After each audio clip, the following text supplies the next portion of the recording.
You know, for me growing up, it was awesome to be able to have a dad that not only encouraged us to be outdoors, whether that ranged from basketball or sports or just doing something outside, but what was super cool is that he also invested in our lives, taking us hunting and fishing. And I know even in my mind, I can remember being 4 years of age, sitting in my dad's lap so cold, and him taking his big coat and putting it around me when we were actually out fox hunting one morning. And that dates back all the way to I was about 4.5, 5 years of age. And I don't remember a time not being involved in hunting and fishing and the shooting sports. And I have a lot to credit my own father for that. And ever since I was a child, I remember that vividly, and I'll never forget those experiences. You know, I've got a lot of stories I could share, ranging from having an owl right beside me, scaring me almost out of my mind when I was in the deer stand, falling out of a deer stand one time, which is a horrific incident.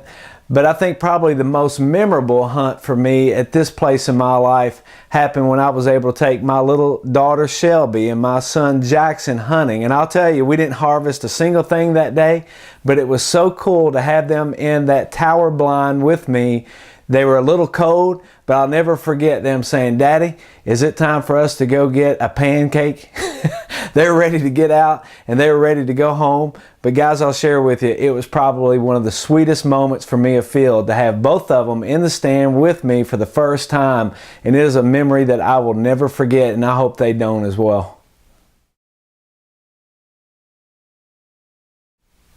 You know, that is an incredible question, and it's one that as a president of Student Outdoor Experience I'm passionate about, but also more importantly as a dad and as an avid outdoorsman. You know, our preservation of our sport rests on how well as adults we impact our youth, because it's up to the students in this generation to not only preserve our heritage, but to elevate our sport and our heritage to the place that people see it not only as fun and as exciting, but also respect it for what it truly is. You know, as outdoorsmen and women, it is our road to elevate the conservation efforts. If anybody should model what it looks like to preserve our planet, it should be conservationists. And I look forward to seeing what our youth are going to do to not only elevate our sport, but pave the way in preserving our heritage. There's a lot of character traits that are imperative when it comes to being a leader. However, one of those crucial elements is the character trait of vision. It's been said, without vision, people perish.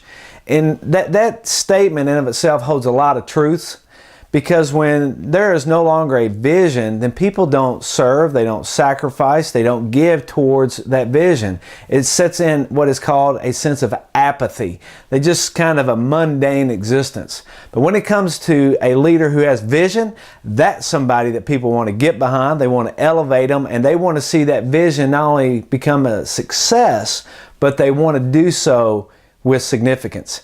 Vision is imperative for a leader because it impacts so many, it accomplishes the goal, but more importantly, it does so with a sense of significance for all those who follow and are giving towards that vision. You know, vision is so important, and I've seen people have a goal or have a dream and start along that path, but someone would come alongside of them and maybe discourage them. Maybe it became a little challenging and they checked out on that vision.